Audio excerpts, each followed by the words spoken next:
and welcome to episode 5. Episode 5 already, nice, of Man vs. Reality. Yeah, a little bit spoilt for choice at the moment. I'll be honest, like at the start of the week or after I did the last show, I was a bit like worried. I've got a list of things that I actually want to do. So far, I haven't even started on that list, besides like the first show where it was all the introduction and stuff, because it's kind of what you've got to do if you're going to do any kind of podcast or anything.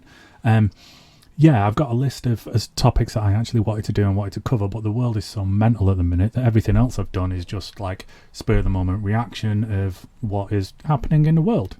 Unfortunately, I'm kind of spoiled for choice at the moment because everything's kind of crazy. Yeah, like I say, so like the next episode was the Queen. Obviously, the Queen passed away, so that was right in front of everybody's eyes, and then obviously there's everything else that people's human rights are being infringed, hence last week's show, and then that disastrous mini budget that was set out for the UK, which was basically trickle-down economics, which again has influenced this show, because scary times economically for the UK at the minute. I mean, like, things that I'm actually scared of in the moment is probably a little bit far down the list. So like this week, for example, one of Russia's nuclear submarines has basically gone missing. So like, I've been saying since the start of this Russia-Ukraine stuff that the UK had be like the prime target for Russia to hit, because if you look at the map, we seem quite far away, but if you look to the north, there's a nice bit of Russia where they can just sneak around all of Europe and just drop right down on us. And obviously we spent the past 6 years pissing off, alienating and shouting at all of our closest allies, so we've not really got that much backup.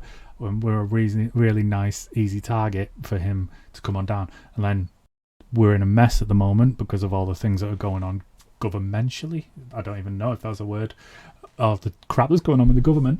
And then the last government, Boris Johnson, was like Zelensky's best mate, and he was trotting himself out around Ukraine all the time just to piss Putin off even more. Can't really see any other reason for him doing that other than trying to get kudos. He was there that much that to the point where he was more popular in Ukraine than he was in Britain just before he got kicked out of being Prime Minister, which I find quite funny.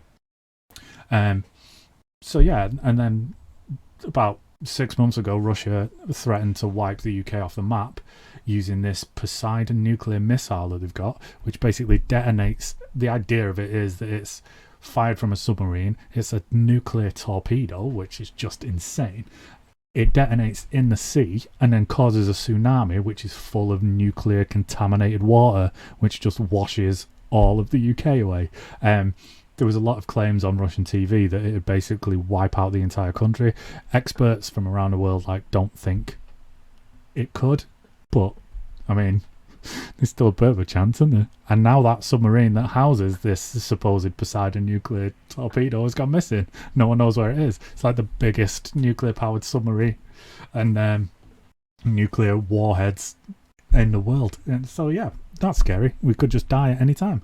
But realistically, that probably won't happen because, obviously, well, I mean, I say that. I still,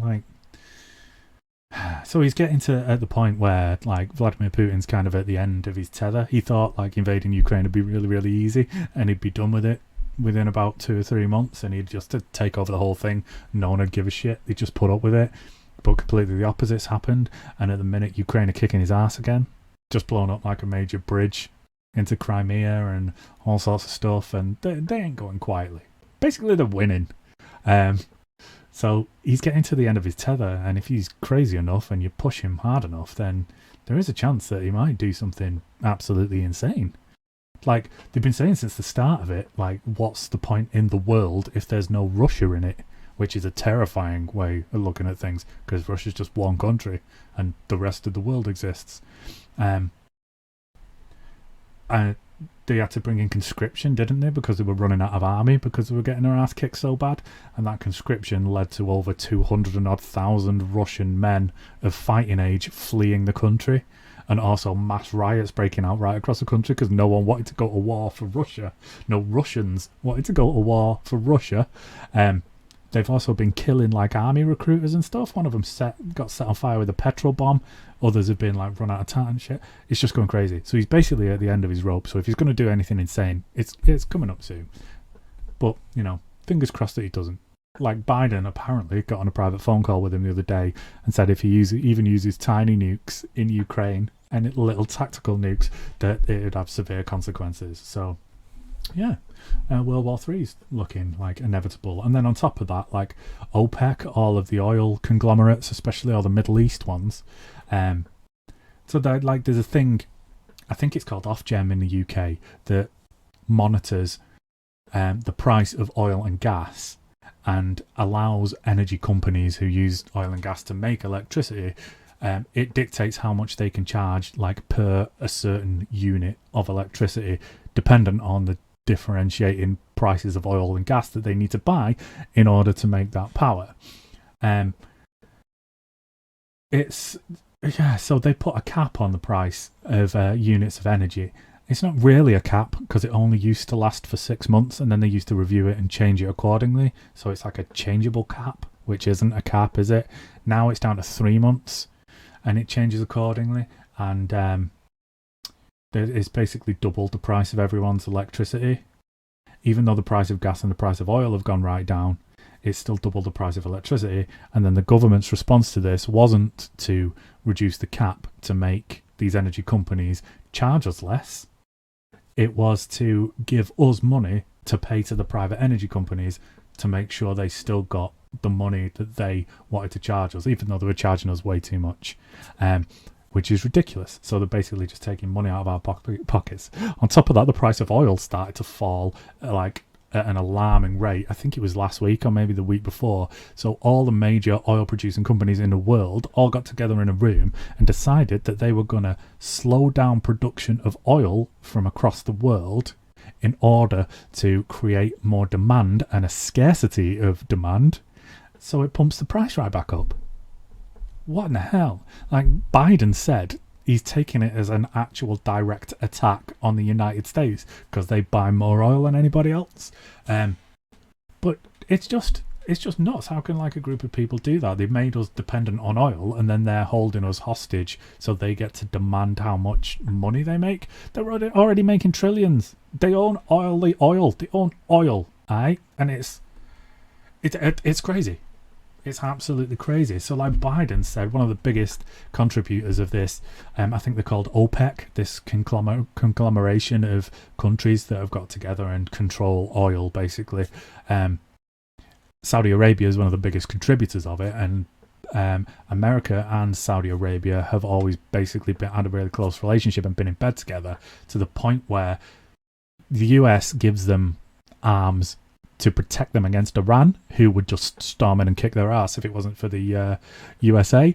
And Biden has said that if you do this, we will pull all our arms away and we'll just let Iran have you. And if you want to get in bed with Russia, which it looks like they're kind of trying to do, then you should rely on Russia to protect you from Iran, which they can't do because, as we were talking about a minute ago, Russia are getting their asses kicked by tiny little Ukraine at the minute, so they're in no position to do anything else for anybody. So it's just nuts. So the price of that is going to go through the roof. And like I was saying before about the UK, how they've, instead of making them reduce their prices, they're making sure we have the money. They basically put the whole country on benefits, all right? So they're paying a portion of our electricity bills for the foreseeable future because no one can actually afford them. And instead of making the private companies charge us less by saying, well, if you don't charge us less, we're going to nationalise you, which is what other countries have done, they're making sure that we have enough money to pay private companies. It's really, really gross. And on top of that, as a reward for these private companies that keep ripping us off, they've just given them a load of new contracts to be able to drill for North Sea oil. So they're going to be making a hell of a lot more money. This is under the guise of them saying that it protects Britain's future of power. It doesn't, because they can just drill it in the North Sea in UK's waters and then they can sell it wherever they want. So it doesn't even, and even so, we're in like an energy crisis now because of all this war that's going on in Ukraine, and it's going to take 5 years for that to make any difference, to come into any kind of effect or anything. So it's just crap. It's just them helping their mates to make more money, it seems. And on top of that, they're trying to bring fracking in, which is absolutely ridiculous. For anybody who doesn't know what fracking is, it's absolutely crazy, okay? So there's like the surface of the earth, and then there's loads of rocks underneath it. Basically what they do is they drill down into these rocks, and then they pump in high pressure chemicals which breaks these rocks apart, and then they suck that out, as well as all the natural gas which is trapped within these rocks. But the trouble is, if you're going to smash a load of stuff apart here and then take a load of stuff out, everything that's here is just going to drop down, innit? So it causes earthquakes and it causes all kinds of shit. Nobody in the UK wants it. Nobody wants them to be able to do it. But it looks like the government is trying to press ahead to let them do that, which is going to make them even more money.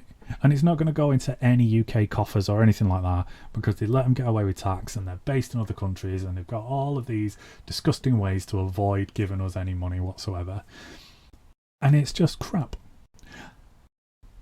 I've gone quite a long way, which is seemingly off topic, but it's kind of not. So it's all like basically going around to the cost of living. Okay, so this mini budget that he bought out the other day, basically what happened was worldwide markets panicked because of all the ridiculous, disgusting tax cuts and everything else he put into this mini budget.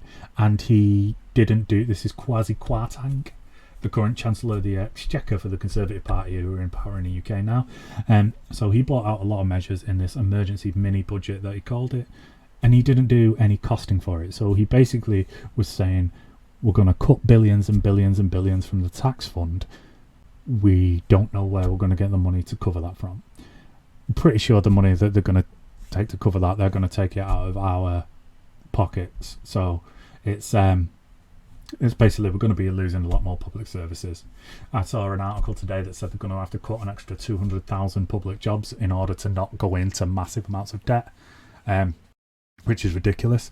So because it's not costed, and because it's a big old gamble, this budget, the markets just went nuts, and the pound completely collapsed to the lowest point it's been in like 30-40 years. The Bank of England had to step in and say that they're going to buy a load of the UK's government loans to try and ease inflation from going nuts. And basically, Kwarteng said that it's your fault for the way you reacted to my budget.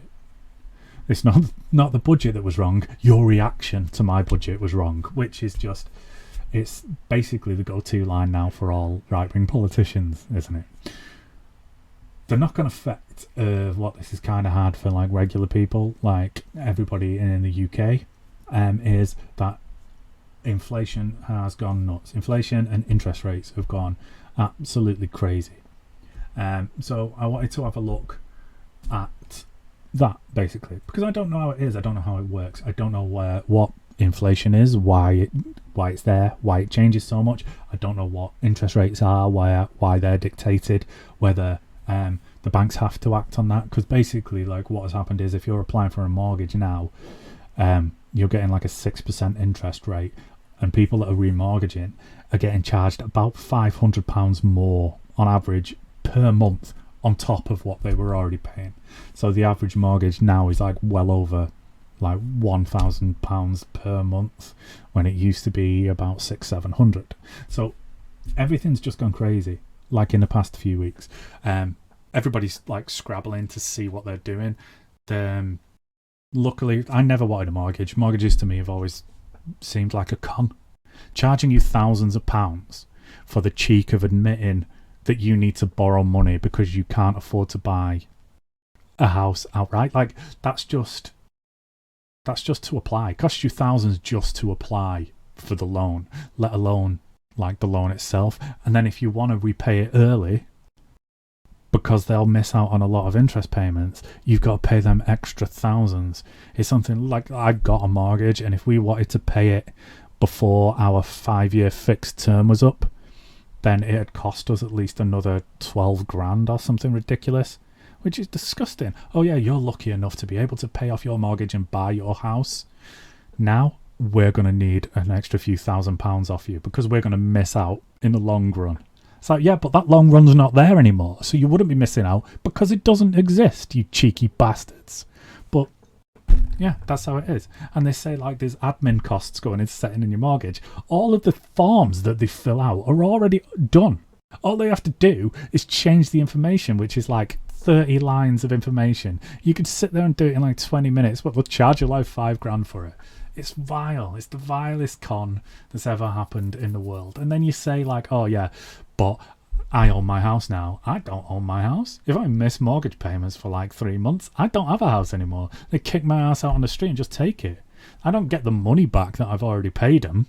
They just cancel everything and kick me the fuck out. That's not owning anything. That's just renting it off a bank. Like, I get the point. Like, if you've got kids, I get the point in having a mortgage. Because you're laying up a nest egg for them, aren't you? You might be paying it off for like the next 25 years, but if you do end up paying it off, hopefully then that's there, then that's secure. Unless you're mega rich, and that's something, then that's the biggest thing that you're going to be able to pass on to your kids. Like, this is some security for your kids. Here you go. I get that, but everything else is just a gross, disgusting con, and just for them to make money. So, yeah. Like I say, I'm quite lucky because our term isn't over for the next 3 or 4 years, so we've got some time, and hopefully everything will have calmed back down by then. Just to give you like an idea, I think our mortgage is at like 2%, whereas now mortgages are going for like 6%. Last week they were going for like 4%, so that's just an idea of how fast everything's changed and everything's gone up. It's just blown up all over the place. So let's get started. So we're doing inflation and interest rates this week because I don't know anything about it or how it works. I have a sneaking suspicion that it's going to get very confusing very quick, because I think that's one of the things that they do on purpose, isn't it? So the reason why you train to be a lawyer mostly is just learning ridiculous lawyer jargon that normal people don't understand. Anybody can like put their point across in a courtroom very like eloquently and succinctly, but if you don't know all the bollocks lawyer terminology, then no one's going to take you very seriously. That's the reason why lawyers charge so much, because they make it as complicated as possible in order to keep other people out. Same with finance, innit? So the reason why finances and stuff like that are all really hard to understand is so normals like us need to pay people in order to actually do stuff, to actually exist. Like, it's really hard to exist without bank accounts and all that kind of crap now, so you're kind of screwed. Right, so let's kick off. So first off, let's do what is inflation.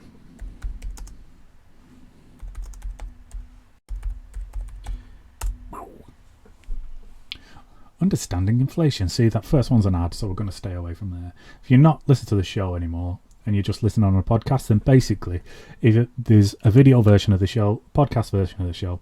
Video version of the show's over on our YouTube channel, Man vs. Reality, and it's basically me, my lovely face down in a corner, and my computer screen while I Google stuff.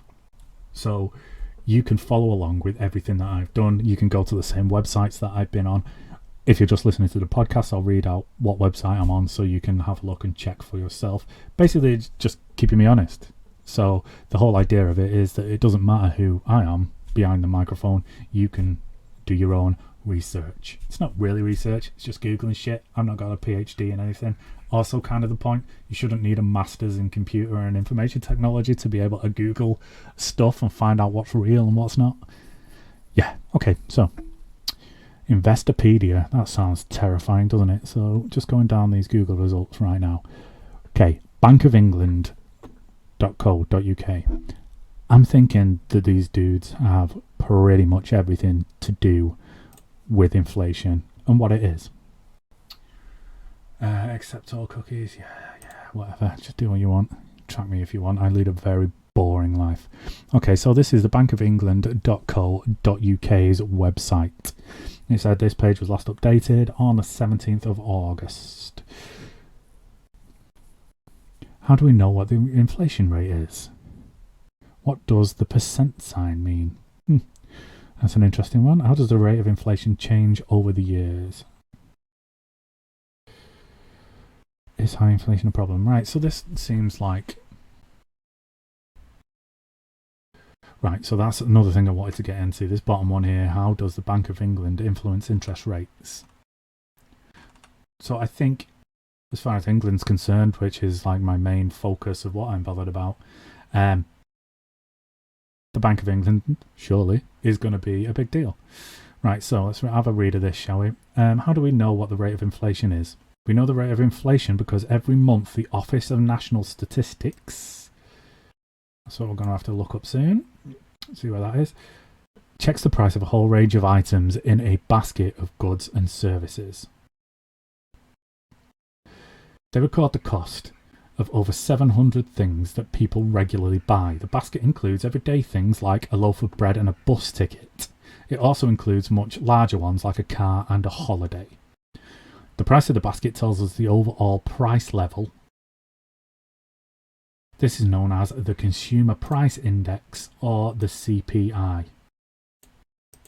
To calculate the rate of inflation, they compare the cost of the basket, the level of the Consumer Price Index, with what it was a year ago. The change in the price level over the year is the rate of inflation.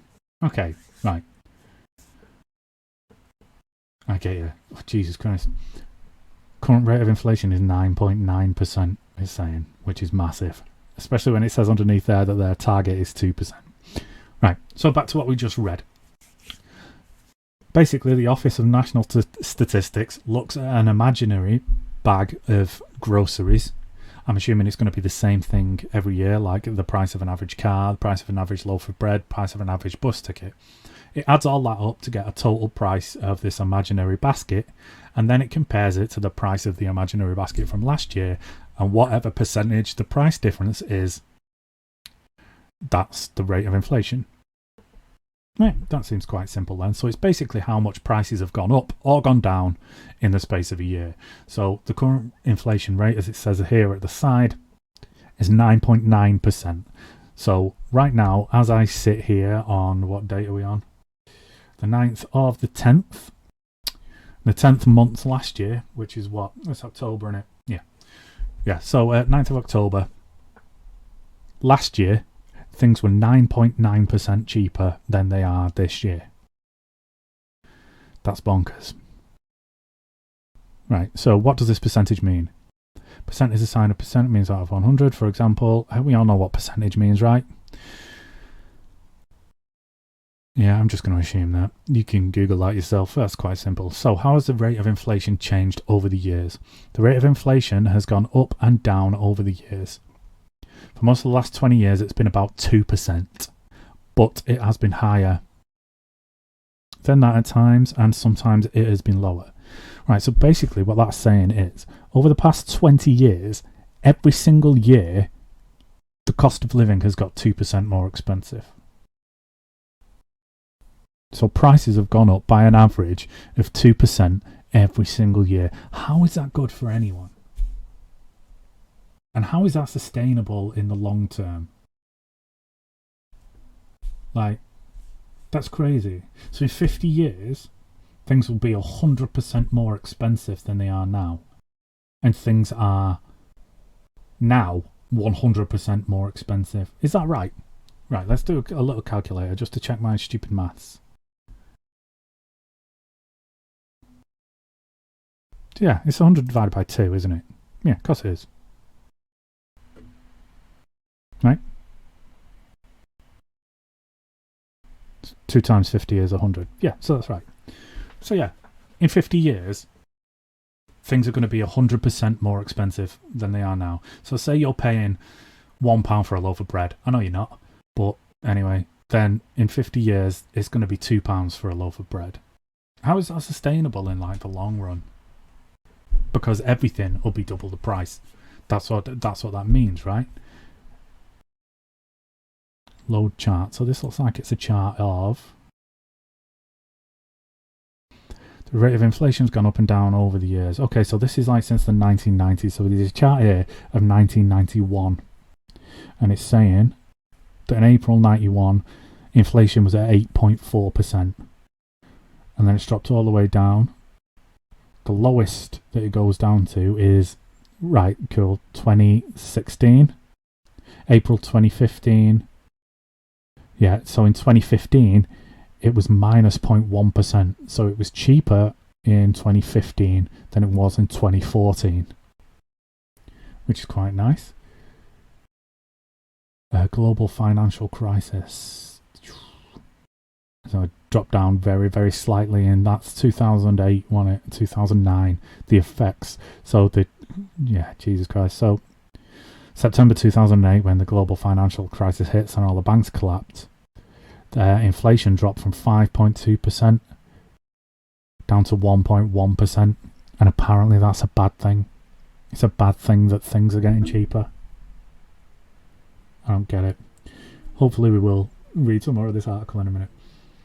Yeah, so in 2016 it was in the minus. In 2015, sorry, it was in the minus. So it means it was cheaper to live in 2015 than it was in 2014. By a long friggin' way by the looks of it. And then it dropped again during the COVID lockdowns, and now it's just shot through the roof. It's saying in July 2022 it was at 10.1%. But that is compared with how it was during lockdowns in 2001. So it's not a very fair comparison. I mean, I suppose it is, because everybody wishes stuff was cheaper, like, but it doesn't make sense. Right, so what I was just asking there, is high inflation a problem? A low and sustainable rate of inflation helps to create a healthy economy. The government set a target for how much prices overall should go up each year in the UK. Now, this is because of capitalism. And in order to show success in capitalism, it requires constant growth. So if your business makes the same profit this year as it did last year, your business under capitalism is seen as a failure. Even though you're making profit year on year, if you're not making more profit this year than you did last year, under the rules of capitalism, your business is a failure, which is a fucking joke. So, right, that target is 2%. So the target for the government of price rises year on year is 2%. It's the Bank of England's job to keep inflation at that target. Right, so they basically have control of inflation, okay? So they do things to control it. Surely. Okay, a little bit of inflation is helpful, but high and unsustainable rates of inflation can be harmful. If prices are unpredictable, it's difficult for people to plan how they can spend, save, or invest. In extreme cases, high and volatile inflation can cause an economy to collapse, which is kind of where the UK is now. Zimbabwe is a good example. It experienced this in 2007 to 2009 when the price level increased by around 80 billion% in a single month. Holy shit. As a result, people refused to use in Zimbabwean banknotes and the economy ground to a halt. I mean, you couldn't, could you? Because it's not worth now. I wonder what happened in Zimbabwe. We're definitely going to have a look at that. Open this very...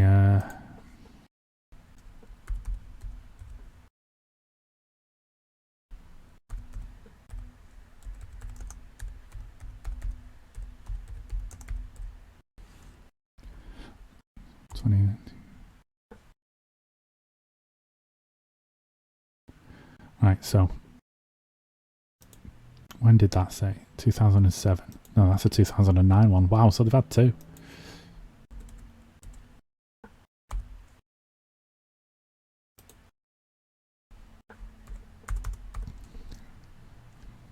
To 2009. Right, so we'll Google that. We'll keep that there for in a little minute because I really want to see what Zimbabwe did to really fuck shit up that much. I imagine it wasn't really Zimbabwe's fault. Again, it's just going to be free market capitalism, which is always a beautiful irony because every few years it needs bailing out by socialism, doesn't it? But still, apparently, free market capitalism is the way to go. It isn't. It's crap. It's a lie. But still. Okay, so what does the Bank of England do to keep inflation stable? The Bank of England has the job of setting monetary policy, the set of tools used to keep inflation low and stable. The main way we do that is through interest rates. Right, so they are completely like tied to one another. interest rates and inflation, because obviously one will affect the other and seemingly vice versa. An interest rate is the amount of money people get on any savings they have. It is also the charge they need to pay on their loans and their mortgage. Right, so if you've got high interest rates on your savings, it means you are making more money on your savings per year. But also, that's the same interest rate that you'll be paying on your loan. So they kind of cancel each other out. Unless you have no loans and a bunch of savings and you're really lucky, then you're really good. But if you have all loans and no savings, you're completely screwed. So what is the link between interest rates and inflation? Higher interest rates make it more expensive for people to borrow money, but encourages them to save more. That means that overall they tend to spend less. Make sense? If people on the whole spend less on goods and services, prices will tend to rise more slowly. That lowers the rate of inflation. Okay, so if you slow down the economy, people buying less, people put up the prices less, and then inflation goes low.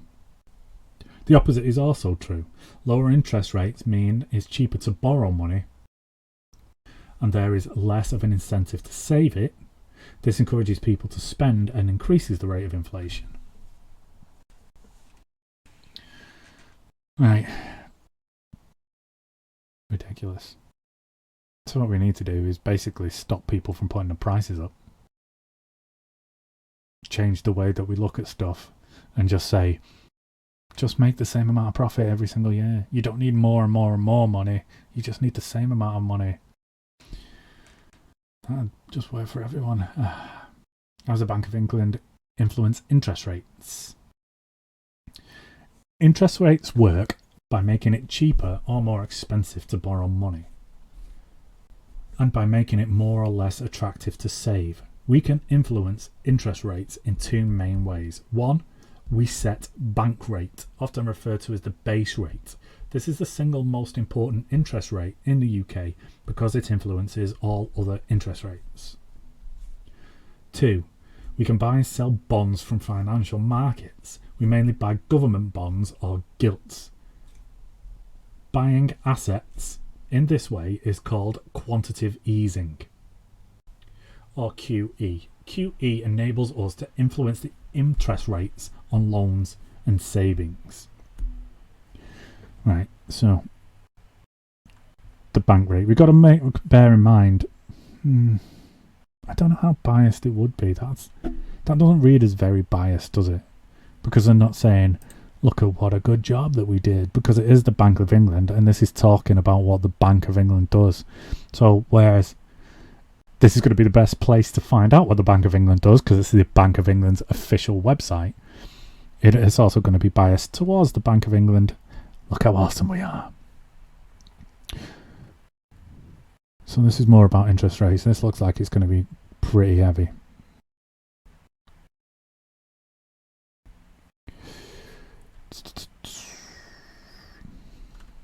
Right, so this is about the bank rate, the bank interest rate.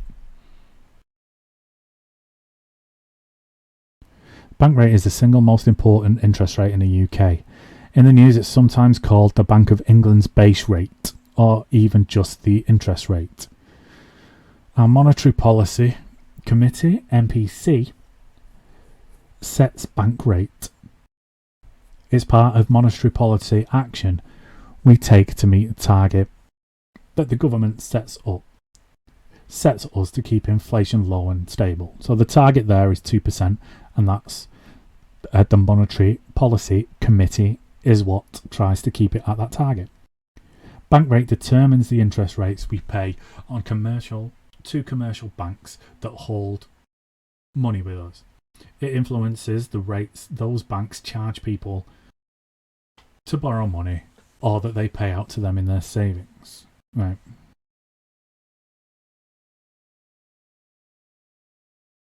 So the official bank rate at the minute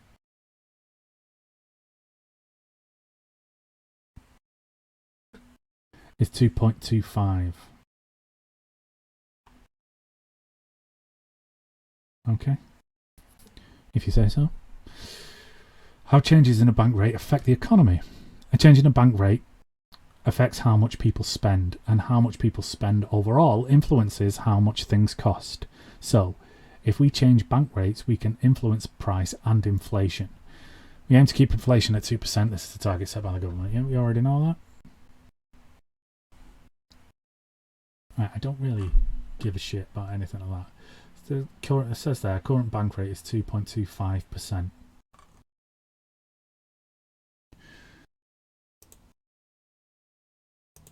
So let's see what Zimbabwe did to really screw everything up first off.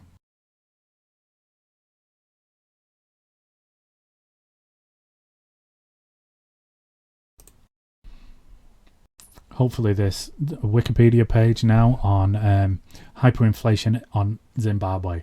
Normally in the first couple of paragraphs you get like a rundown from Wikipedia, and although people can change it, there's plenty of hyperlinks in here, and we could go down to the bottom and I imagine they have references, Jesus Christ, like pages and pages of references that have been used. So if you want to check it out, you can go to this article and you can check all the work at the end of this. So while it's pretty bad that everybody can change it, because they might change it to just nonsense, most of the time they don't, and obviously there's things at the bottom that you can go to check it. So hyperinflation in Zimbabwe is an ongoing period of currency instability. In Zimbabwe, that, using Kagan's definition of hyperinflation, began in February 2007 during the height of inflation in 2008-2009. It was difficult to measure Zimbabwe's hyperinflation because the government of Zimbabwe stopped filing official inflation statistics. However, Zimbabwe's peak month of inflation was estimated at 79.6 billion % month on month. 89.7 sextillion % year on year in mid-November 2008. Holy shit. So the cost of buying stuff in Zimbabwe went up by 89.7 sextillion % within a year. That's amazing. April 2009, Zimbabwe stopped printing its currency, and currencies from other countries were used. In 2015, Zimbabwe announced plans to have completely switched to the US dollar by the end of the year.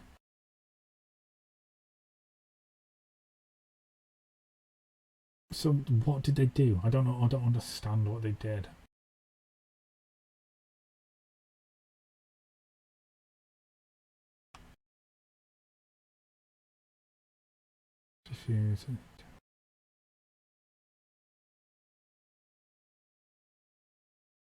Self-perpetuation. I really don't know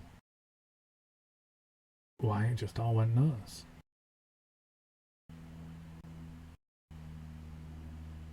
That's going to be like a whole lot of reading if we want to get to the bottom of this. I just wanted them to say this was because da da da da da, but it doesn't say that, which is really annoying.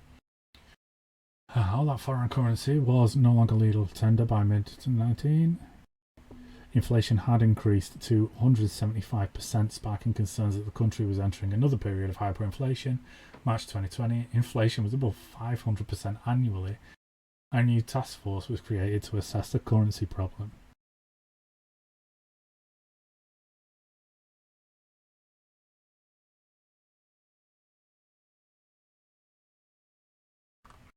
Yeah, I mean, that's quite interesting, but it will be a lot of reading. I'll leave you guys to have a look into that as you will.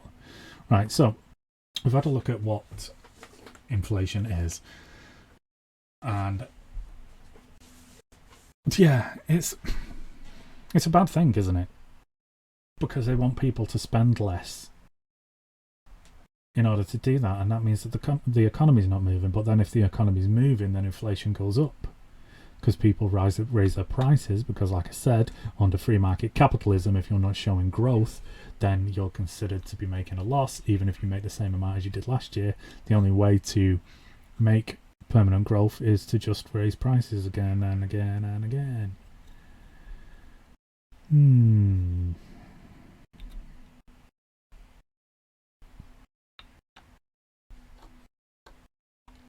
Okay, so this is a BBC article. Let's have a look at this. What is the UK inflation rate and why is the cost of living rising? Cost of living is increasing at nearly the fastest rate in 40 years, driven largely by the rising cost of food and fossil fuels. This was from 14th of September. So, what date are we on now? 9th of October. So this is just under a month ago that this article was written. Prices in August were 9.9% higher than they were 12 months ago. However, following the government's announcement on energy bills, inflation is unlikely to peak as high as previously forecast. So, them giving us money in order to pay. It's very clever, that, isn't it? Because the cost of the energy bills hasn't gone down any. It's still more than double it was at the start of the year for like most people. So the cost of inflation is still a hell of a lot more than the 9.9% that they're claiming there. But because the government is paying some of it off and it's not hitting our pockets directly, even though it is, because it's our taxes they're using to give back to us, to give to the energy companies, then apparently inflation isn't as bad as it seems. But it is. Doesn't make any sense. Inflation, what is inflation? Right. Consumer Price Index. Here we go. So, yeah, August 2022, 9.9%. Why are prices rising so fast? Here we go. The Bank of England's governor, Andrew Bailey, has said the Russia shock, so obviously the confrontation in Russia, it's all connected, you see,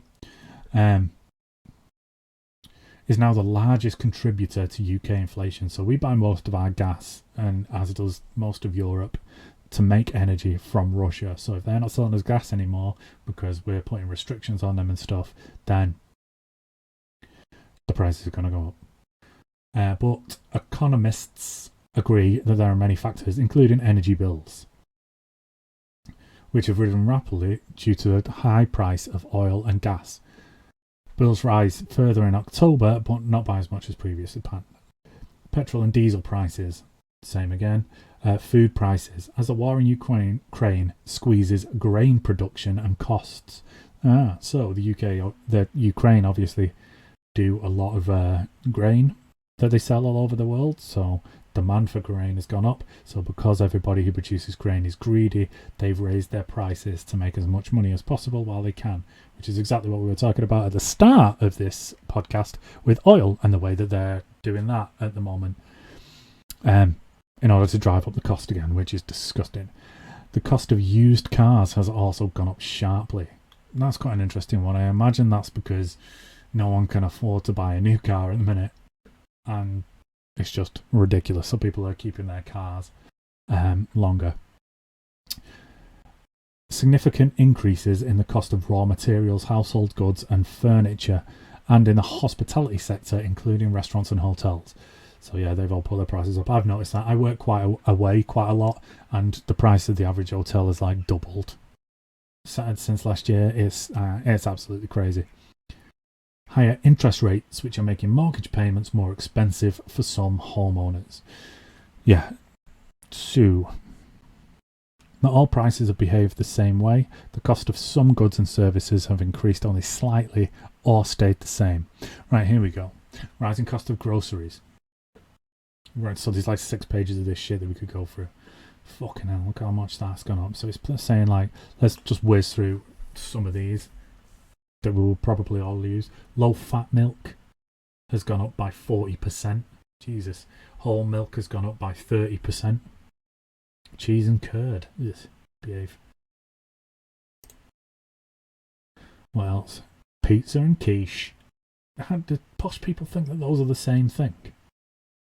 Weirdos. But they've gone up by 18.6% on average. Eggs have gone up by 18.5%. Lamb and goat, what the hell? Poultry, so chicken and shizzle, has gone up by about 17%. Potatoes, 16%. Pork, 15.5%. Beef or veal, 13%. Crisps, 13.1%. Bread, 12.9%. So it's obviously like things, ingredients have gone up, which has put the price up of things that need ingredients. So if you're going to make like bread and stuff, then you need ingredients from all over the place. So you think that would have gone up more, but it hasn't. Simple things like milk that you just get from a cow has gone up by pretty much the most, it looks like, in an average shopping. Fruit's gone up by 9.5%, it looks like there. Oh. Edible ices. Coffee has gone up by 8.6%, those bastards. Sugar, 5.8%. Beer. Oh, wait, go back. Beer, except lager. So where's lager? Hopefully be on the next page. Has gone up by 5.3%. Lager's gone up by 3.7%. There we go. Chocolate, 3.8%. So a lot of stuff hasn't gone up by too much, but it's still going up, innit? How is it sustainable?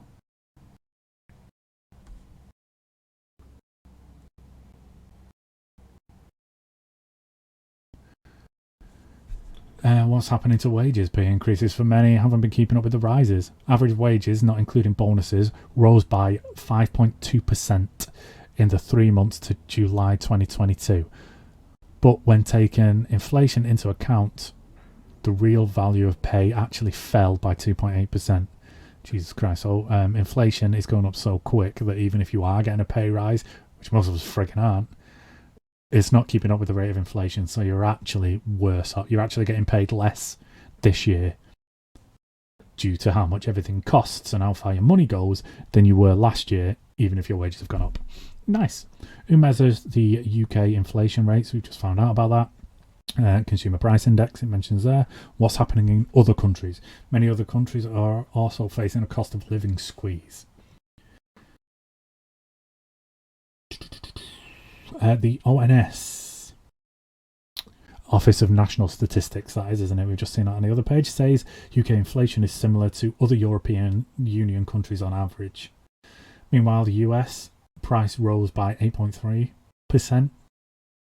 Their inflation's at 8.3% in the 12 months through August, faster than 8.1% that the economists expected. When will inflation come down? Inflation was forecast to peak at 14% in autumn and to go as high as 18% next year. So we've at least got another year of this doing us. But there are encouraging signs that may not happen. Oil and food prices have already fallen from the peak. But like I've just said, oil prices have gone right down, which is a major thing.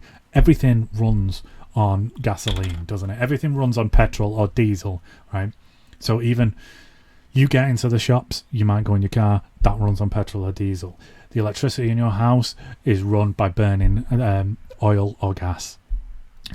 Everything that gets delivered to the supermarket is delivered in a truck or a plane or a boat that runs on oil, petrol, diesel. So everything is dictated by the price of oil because that's the way the entire world runs. Even if you don't own a car, everything you buy has been delivered by one, no matter where it is. So the price of oil affects the price of everything. If it costs more to get your stuff delivered, the only way that you're going to make either the same amount of money or more money is to put your prices up to cover that cost. So what this OPEC are doing is just vile. And Biden's right, they need to be stopped. Probably going to start World War III, but they do need to be stopped. Okay, so the UK's government plan to limit rises in energy bills also means prices will go up more slowly than expected. Right? Again, it's going to screw us in the long run. That's what people don't keep getting. If you're spending tax money on giving it to most of the European countries who have nationalised big energy companies to save money. So basically they're run by the government now. So it's paid for by our taxes directly, rather than taking taxes off us and then giving taxes back to us to give to the energy company and saying, oh, we're keeping your bills down, which is just bullshit because they're taking money out of the tax fund, which goes to fund public services. So if they're giving us money from the tax fund in order to pay private companies for our electricity, it means there's less money going to schools, less money to go into the National Health Service, to police, to fire, to ambulance, to all the roads, to everything is going to suffer because they're not putting sanctions on private energy companies. In fact, they're rewarding them. They're rewarding them about 3 or 4 different times, aren't they? Piece of shit. pieces of shit. There's just no way around it. Anyway, investment bank Goldman Sachs now says inflation could peak at 10.8% in October and slow down to 2.4% by December. Lower inflation doesn't mean prices will go down, it just means they will stop rising at a faster rate. What can be done to tackle inflation?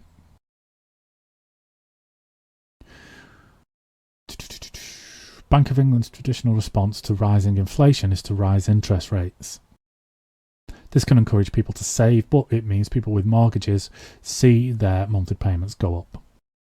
So, robbing Peter to pay Paul, isn't it? Oh yeah, my monthly payment on my mortgage has gone up, but I'm making more on my savings. But that money's going to have to go to paying the rise in my mortgage. So it doesn't really make any sense. But when inflation is caused by things like rising energy prices worldwide, there is a limit on how effective UK interest rate rises can be at slowing down inflation.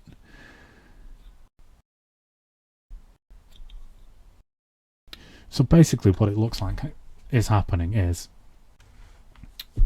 the cost of everything has gone up due to mainly oil and gas prices, right? Like I say, because oil and gas prices affects everything.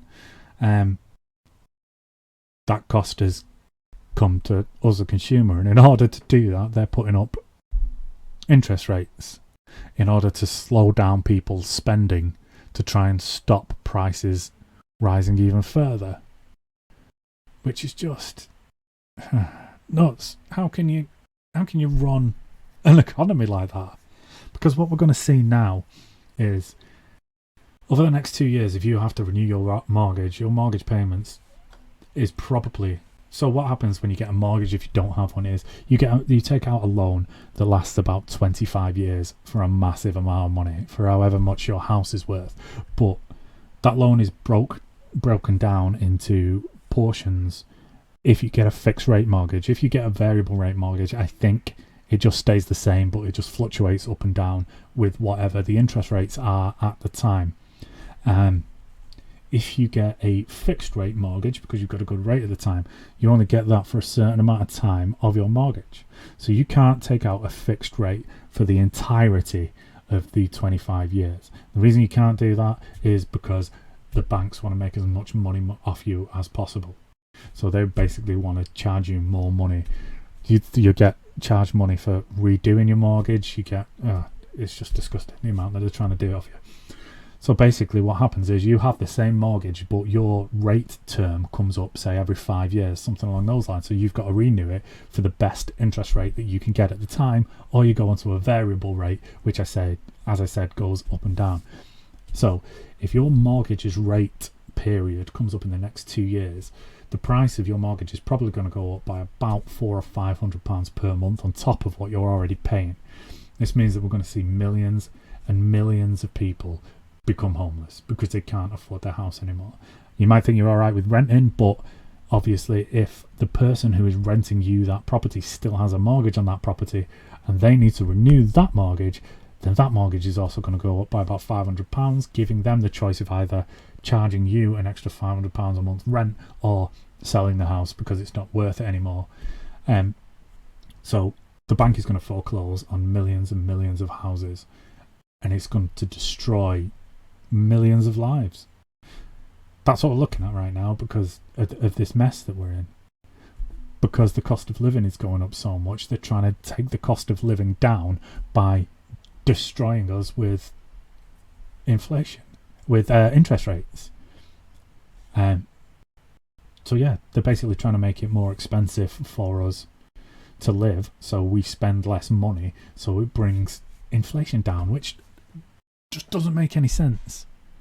It doesn't make any sense. Surely what's better for the economy is for more people to have more money to spend more freely so everybody can do it. But they're saying that that's bad because if people do that, it'll rise inflation.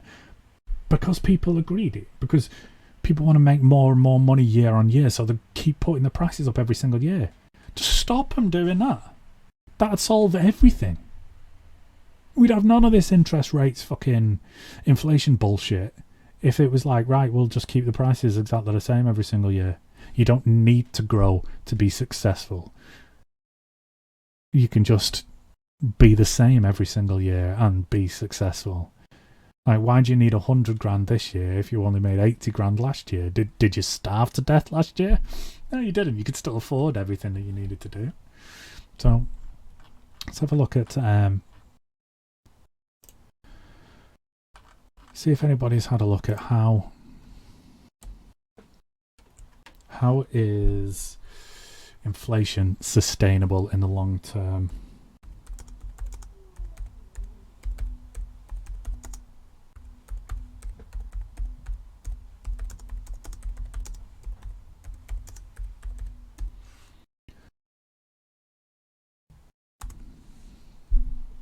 What's driving inflation and is it sustainable? See, now this, I think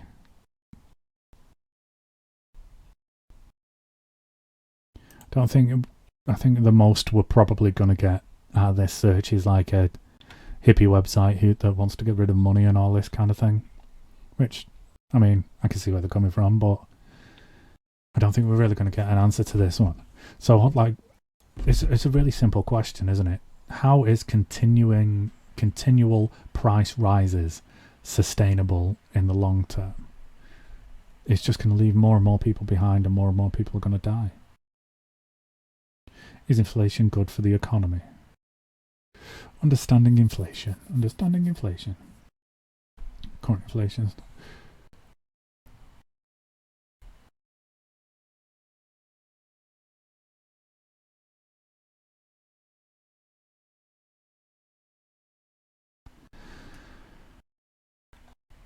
See, now here's IMF, the future of inflation. Will inflation remain high? See, now this is all just taken for granted that inflation's going to be there all the time.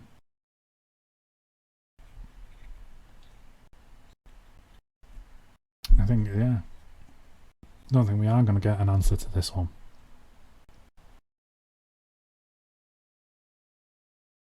Who does inflation hurt the most?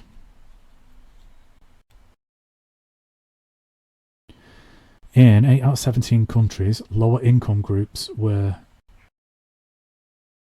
whose consumption basket is mainly comprised of essential goods are most affected by increased prices. Poorest households suffer from a rise of around 2 to 5 percentage points higher than the wealthiest households. Yeah, that makes sense, doesn't it? Because if things are essential, then they can make more money off them, so they're going to charge more for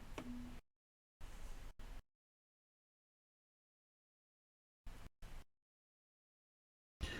So the idea, I think, is that wages are supposed to go up in line with inflation, aren't they? So as prices get higher, you're supposed to get paid more, and it's supposed to go up at a concurrent rate. But again, it just doesn't make any sense. It just makes money more and more worthless, doesn't it? It's just pathetic. It's just a con, isn't it, to make people feel like they're making more money. Like when I was a kid, like billionaires, I don't think there was like any such thing. I think like the first billionaire appeared in my lifetime. Let's have a quick Google of that. When was the first billionaire made?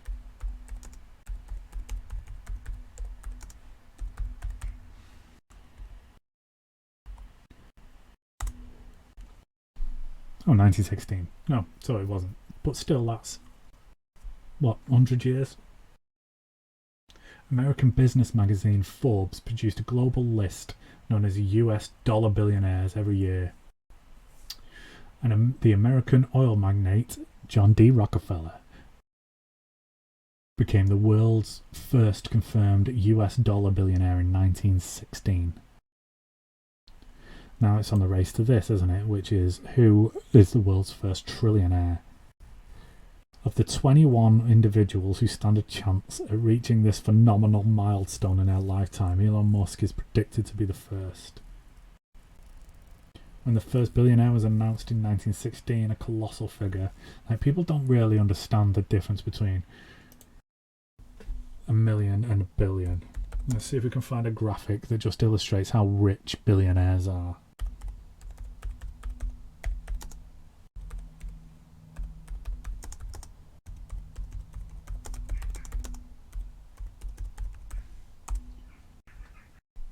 Right, there we go.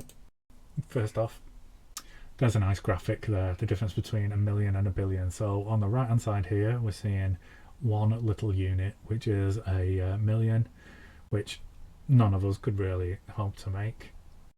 Something along those lines. And then all the way up there is a billion. It's just a staggering difference. People don't really understand how like crazy the difference is between being a millionaire and being a billionaire. $1 billion is 1,000 times greater than $1 million. There you go, that says it all, right? A billion has 9 zeros behind the 1, whereas a million only has 6 zeros behind the 1. And people say them in a sentence like it's nothing, like mad. Right, so back to what we were talking about before. So what I also wanted to know was, when it comes to interest rates, so we just found out the interest rates are set basically by the Bank of England, who do the bank rate. So do individual banks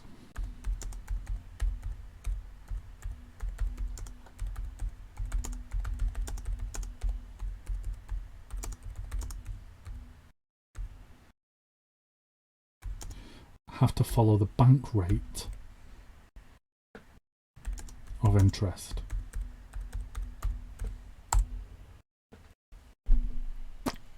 Right, so I was wondering this because, like I was saying before about the energy crisis and how that's done. So Ofgem is the like energy overseer, and they set the highest possible rate that energy companies can charge for a specific unit of energy, right? These private companies don't have to go to the top of that rate. They could just keep their prices the same and say, yeah, thanks for allowing us to charge this much, but we're only going to charge this much. It's not what they do, is it? As soon as they allow them to charge more, they go, bang, right, we're going to charge more straight away. That's what they do. I was wondering if it's the same for banks when it comes to interest rates, right? So the Bank of England sets the bank rate of interest.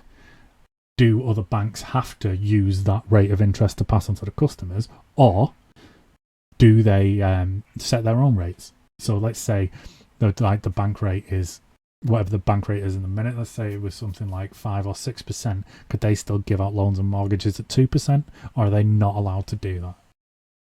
So see if we can find an answer to that one. How banks set. So this is Investopedia. So this one's come up a hell of a lot, and I don't really know what it is. Interest rates and how they work.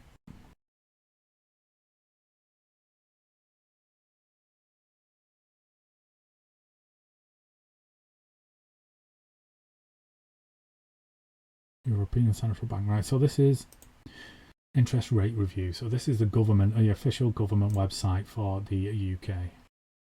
Damn, this looks like it's going to be an heavy one. Yeah. Let's have a look at the index at the side. HMRC charges and playing. Interesting. No. I have already fallen asleep during that one. Let's have a look at this Investopedia. Right, so this is Investopedia.com, and the article that we're on now says how banks set interest rates on your loan. Yeah, and it's got. I'm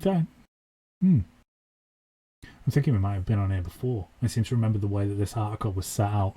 I think I've clicked on it with the trickle-down economics thing. I think that's where I found all that good stuff the other week, because it's set out really, really well. So it's got a title of who actually wrote the article, the day the article that was written, and they're all hover over links, so it gives like all the credentials of whoever's written it. But then it's got a reviewed by, and then it's got a fact check by, so we can be pretty sure that this is really good. But there's also this here, which is key takeaways. So let's have a look at the key takeaways from this article. A bank earns a spread on the funds it lends out. From those, it takes Right. A bank earns a spread on the funds it lends out from those it takes in as a deposit. The net interest margin represents this spread, which is simply the difference between what it earns on loans versus what it pays out as interest on deposits. Banks are generally free to determine their own interest rates, that they pay for deposits and charge for loans, but they must consider competitors' rates and the market level for numerous interest rates and federal policies. So I think this is mainly a US one. Yeah, it sounds like it's going to be made right. Yeah, the US Fed sets the federal funds rate to influence monetary policy. So is the federal funds rate their Bank of England base rate? It looks like it is. Right, let's have a look, see if that's the same, because I mean, there's no real point, is there, actually thinking about it? Because if I'm looking at the UK, they might have different laws to the US. So the rest of this is just Trump. Put UK in the search there to try and refine a little. Excuse me. Interest rates explained. Changes to your bank account. Interest rates review.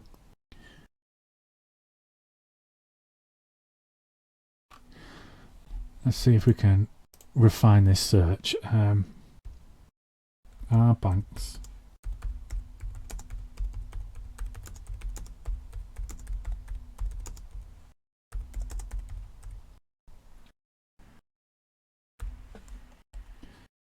allowed to set their own interest rates?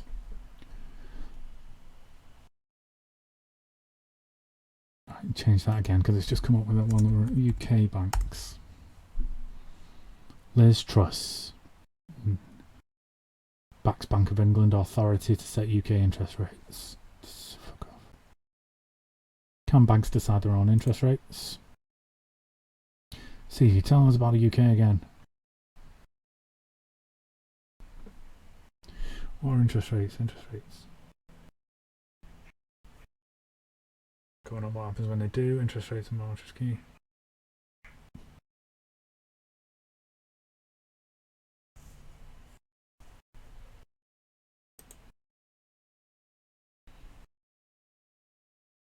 Interest rates are determined in large part by central banks who actively commit to maintaining a target interest rate. Yeah, we know all this, but can individual banks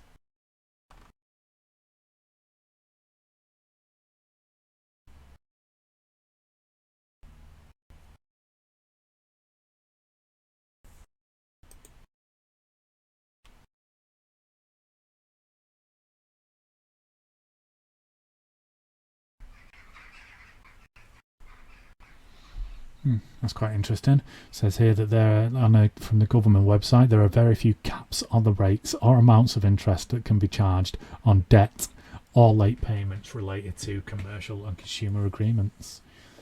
Yep, that sounds about right. But it still can't find. So, are UK banks allowed to set their own interest rates? It says American ones are. But I can't find anything for UK bankage. Are interest rates going to go up, and what happens if they do? Yeah, we know all this. Okay. How do banks determine the interest rates on savings accounts? At a basic economic level, the interest rate set on saving account deposits is determined by the relationship between how much the bank values receiving extra deposits and how much savers value the services of a savings account. I don't care about any of that. Bank of England interest rate history, maximum legal interest rate. Bank of England, no. It doesn't tell us.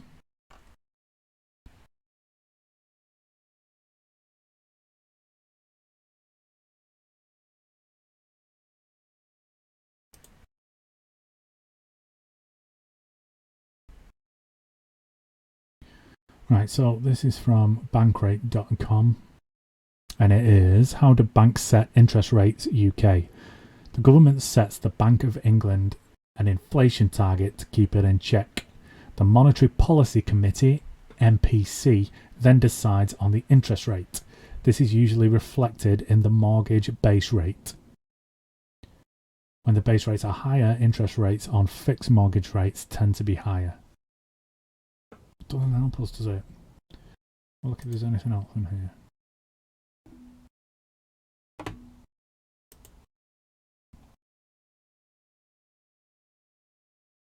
What's the Bank of England base rate? Okay. What's the current base rate? UK interest rates. When does the base rate change? What's next for the Bank of England base rate? Will Brexit impact the UK interest rates? And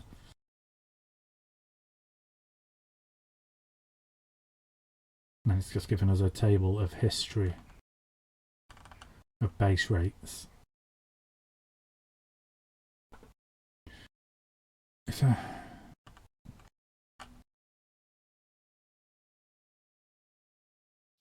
Bank of England base rate, often called the interest rate, sets a level on interests all other banks charge borrowers. Right. So there we go. So it looks like they have to use the Bank of England's base rate. Base rate is currently 0.5%. When was this written? Okay, so we've not got a date when this was written, but it must have been a fucking long time ago. I know, February 2022, before everything went completely nuts. The Bank of England explains the interest as what you pay for borrowing money and what banks pay you for saving money with them. Its purpose is to regulate inflation. Yeah, we know all this. The government sets the Bank of England inflation target to keep it in check, usually reflected in the mortgage base rate. When the base rate is higher, interest rates on fixed rate mortgages tend to be high. However, in the current climate, although the base rate is at 0.5%, mortgage rates have remained relatively steady as banks are concerned about mortgage lending risks. As a result, they've tightened the lending criteria, which has gone up even more. Higher interest rates on mortgages cost you more over the full term of the mortgage. Yeah, we know all that. Variable mortgages. Current base rate is mortgage base rate. No. Right, so it does look like. So let's try this one more time and then we'll call it quits. Do UK banks have to follow the base rate?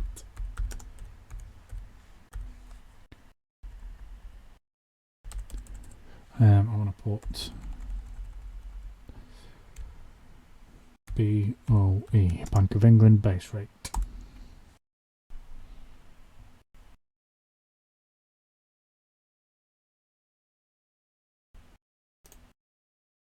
So this is trussell.com.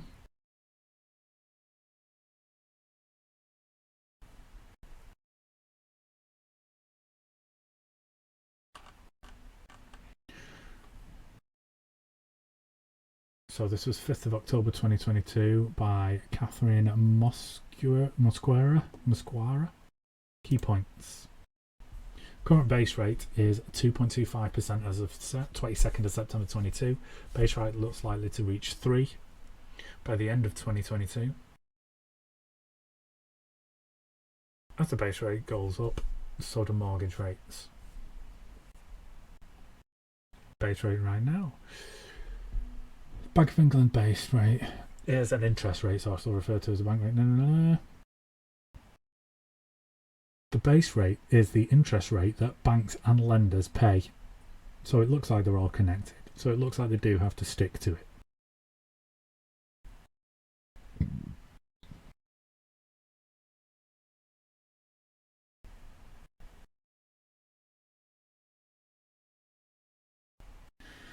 Yeah, so it looks like all banks are tied to the base rate of the Bank of England.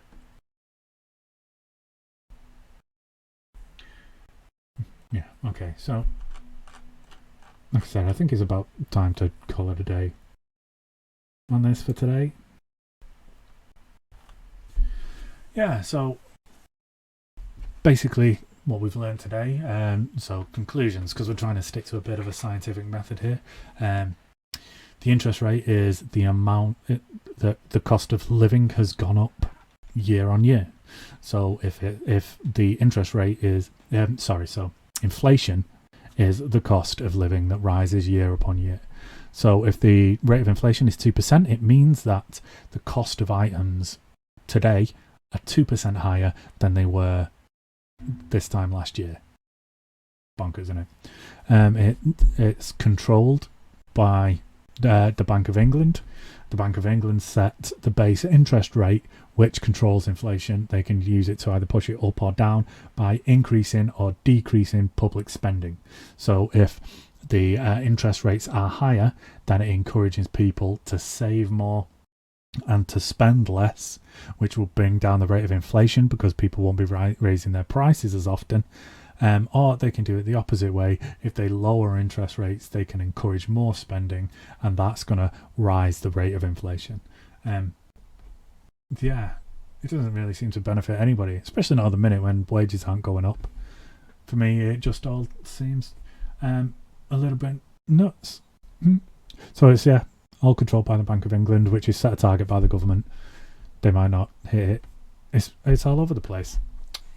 Yeah, so that was fun. Like I said, I imagine it's a hell of a lot more complicated than I could even try to understand. We've been on it for an hour, and it just seems like more of a con to me. I don't know what everybody else is thinking, but don't see how it's sustainable. Prices continually going up. But there you go. That's the world we're stuck with, and there's literally nothing we can do about it. Again, it's going to be dictated more and more by who you vote for, because this current crisis is 100% caused by Kwasi Kwarteng and his insane little budget that he just did, even though he's blamed everybody else for it. But we'll see how everything pans out. Hopefully it gets a bit better. Thanks for watching. Give us a like, give us a subscribe, come say hello. Thanks again. Hopefully I'll see you soon.